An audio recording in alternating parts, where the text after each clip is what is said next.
Live at 9's Mental Health Mondays continues this morning with another expert who understands the importance of destigmatizing the conversation around mental illness. And today we're tackling how substance abuse disorders can magnify concerns along with other health conditions. We're live now with Lakeside Behavioral Health's Director of Business Development, Angela Quadrani. Thank you so much for coming in this morning. Good morning. Thank you for having us. This is a very important discussion. How are mental health and substance abuse correlated? Oftentimes, mental health issues that go left untreated or unaddressed will turn into people finding a way to cope, which leads to substance abuse, whether it's alcoholism, using prescription pills, or other drugs to cope. Why do people turn to that? Why do you think that that seems to be an answer someone has in their head?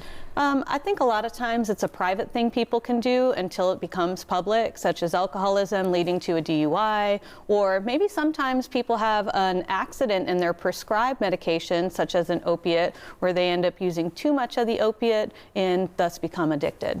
Okay, so then explain why this is saying that people with substance abuse disorders are at risk for developing one or more primary conditions or chronic diseases. Explain that. Yep, so we think oftentimes the mind is connected to the body. We talk a lot about mental health issues, but we don't always talk about how it affects the body physically. So oftentimes heart disease develops, high blood pressure, and liver disease or other health complications from long-term substance abuse. So basically it's kind of happening under the surface. I mean, what kinds of things?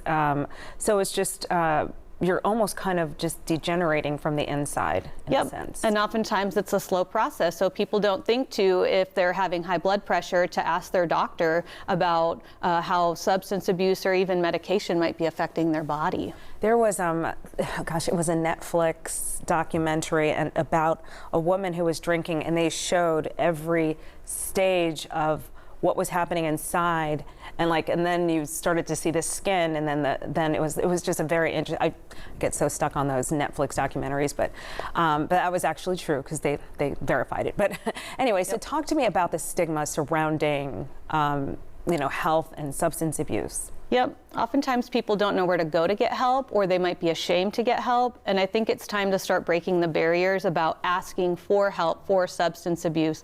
There's no shame. Sometimes it's a cultural issue why people don't want to reach out, a religious issue, or maybe they were taught that mental health is just a problem that you need to pull yourself up by the bootstraps and take care of it on your own.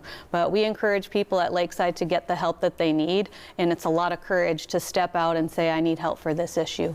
Now, we put that on the screen. What does the help look like? So they call in.